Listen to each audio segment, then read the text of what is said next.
semuanya, saya Sami Genap Pitupulu dengan NIM 4243131-050. Di sini saya akan memulai pemaparan materi tentang materi dan energi. Tahukah kalian ada ribuan pertanyaan praktis yang telah dipelajari oleh para ahli kimia mengenai materi dan energi loh. Adapun beberapa di antaranya seperti bagaimana sih kita dapat memodifikasi obat yang bermanfaat untuk meningkatkan efektivitas, sekaligus kita dapat meminimalkan efek samping yang berbahaya ataupun tidak menyenangkan, atau bagaimana kita dapat mengembangkan bahan yang lebih baik untuk digunakan sebagai tulang sintetis untuk operasi penghentian, dan banyak lainnya pertanyaan praktis yang telah dipelajari oleh para ahli kimia loh. Nah, dalam hal itu kita harus tahu dong yang mana yang benar-benar menimbulkan ancaman lingkungan yang lebih besar bagi pembakaran bahan bakar fosil dan kontribusi terhadap efek rumah kaca dan perubahan iklim, ataupun penggunaan tenaga nuklir dalam masalah radiasi serta pembuangan yang terkait, ataupun bagaimana sih kita dapat mengembangkan material yang sesuai untuk industri dan semikonduktor dan mikroelektronika. Nah, sekian pemaparan materi tentang materi dan energi dari saya, akan dilanjutkan oleh pemateri selanjutnya. Perkenalkan, nama saya Jonathan Inggolan dengan NIM 424310174. Saya sebagai pemateri kedua akan menjelaskan slide keempat dan kelima.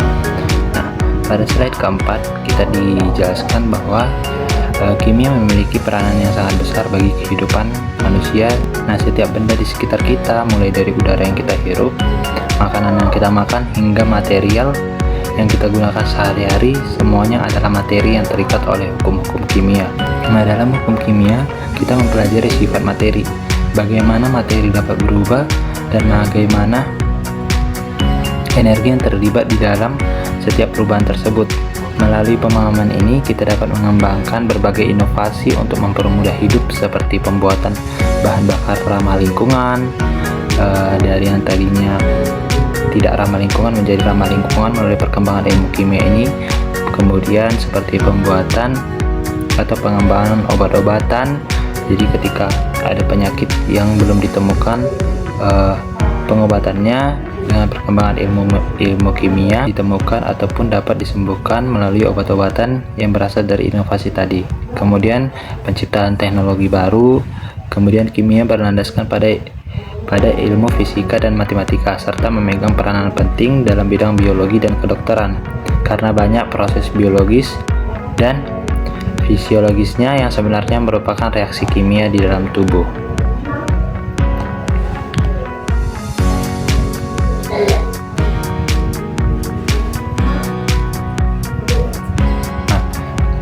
Kemudian saya akan menjelaskan pada slide kelima, yaitu di sini membahas tentang 5, yaitu di sini dijelaskan mengenai materi dan energi secara lebih mendalam. Nah, materi yang kita tahu adalah segala sesuatu yang memiliki massa dan menempati ruang, baik benda padat, benda cair maupun gas. Semuanya dapat dikategorikan sebagai materi. Nah, seperti air, seperti batu, ataupun seperti udara, itu disebut sebagai materi.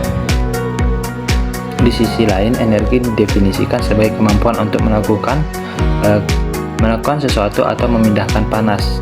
Nah, jadi energi tidak hanya sebatas suatu kemampuan, tetapi juga energi dikatakan sebagai bentuk panas, seperti yang kita pelajari pada reaksi endoterm dan juga reaksi eksoterm.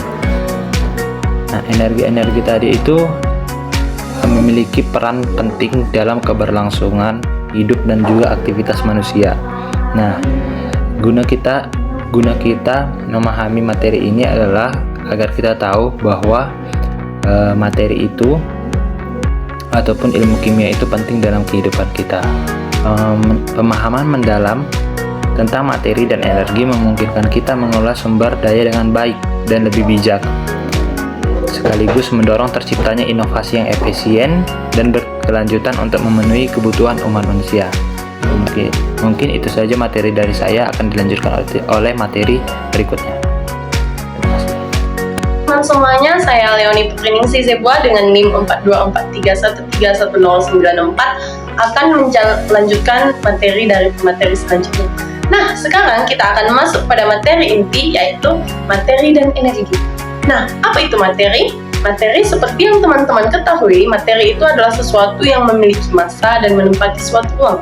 Sedangkan massa itu adalah ukuran kuantitas materi dalam sampel material apapun. Dan semakin besar suatu massa objek, maka akan semakin besar gaya yang dibutuhkan untuk menggerakkannya.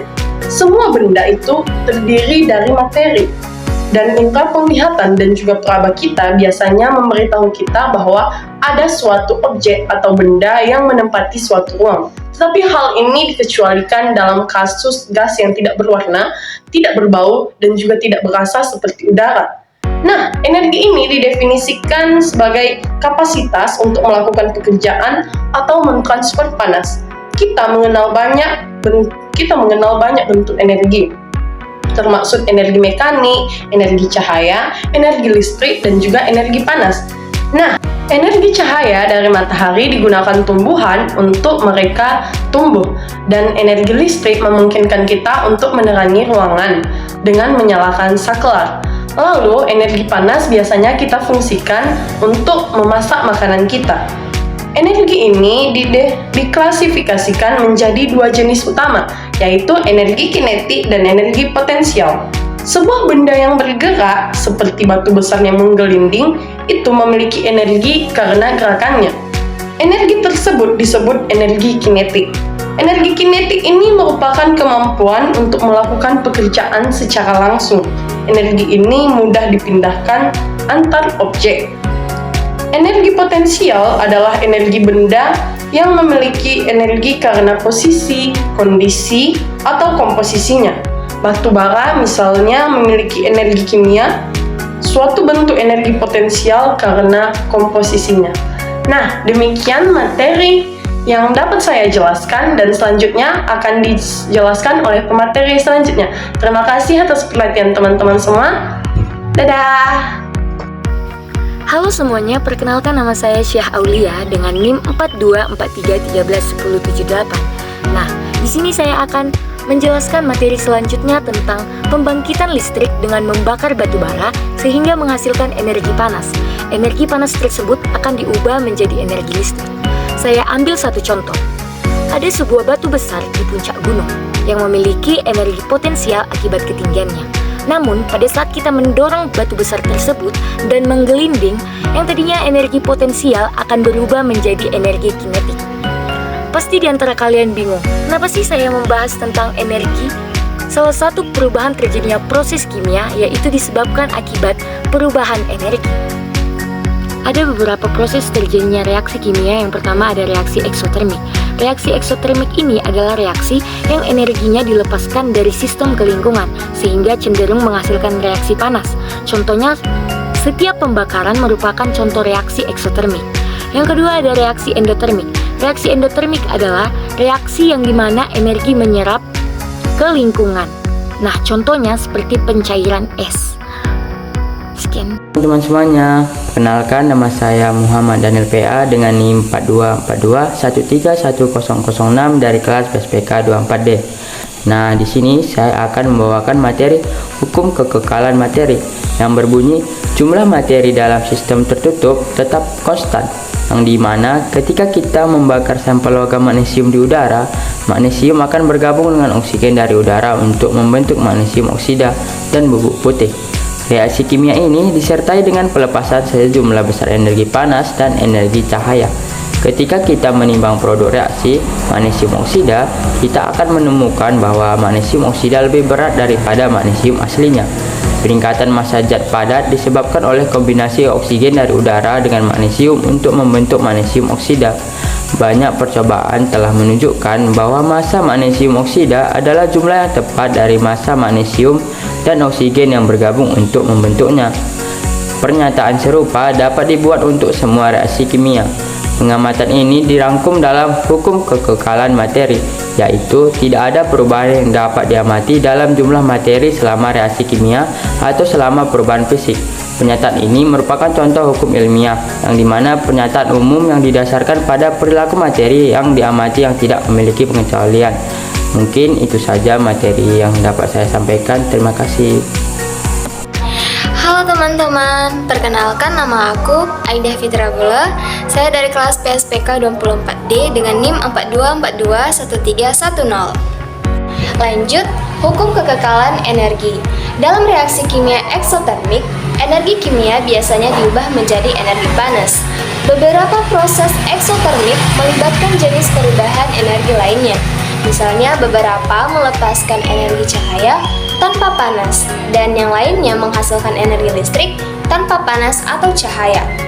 Dalam reaksi endotermik, energi panas, energi cahaya, atau energi listrik diubah menjadi energi kimia. Meskipun perubahan kimia selalu melibatkan perubahan energi, beberapa transformasi energi tidak melibatkan perubahan kimia sama sekali.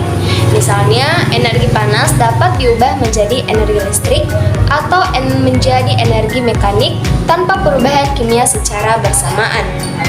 Banyak percobaan telah menunjukkan bahwa semua energi yang terlibat dalam perubahan kimia atau fisik muncul dalam beberapa bentuk setelah perubahan tersebut.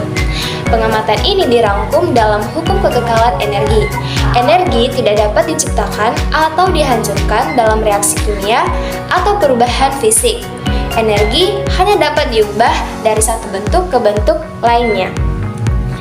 Lanjut, hukum kekekalan materi dan energi. Dengan dimulainya era nuklir pada tahun 1940-an, para ilmuwan dan kemudian dunia menyadari bahwa materi dapat diubah menjadi energi.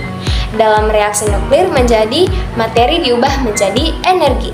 Hubungan antara materi dan energi dijelaskan oleh persamaan Albert Einstein.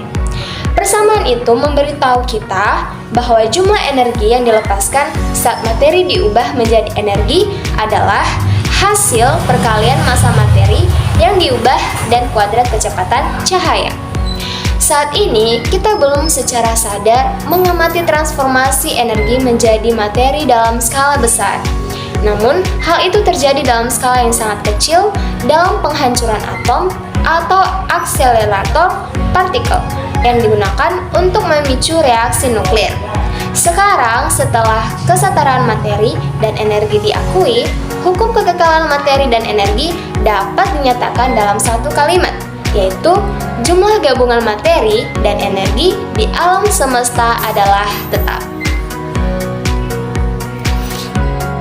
Halo, saya Pasca Filosiboya dengan NIM 4243331003.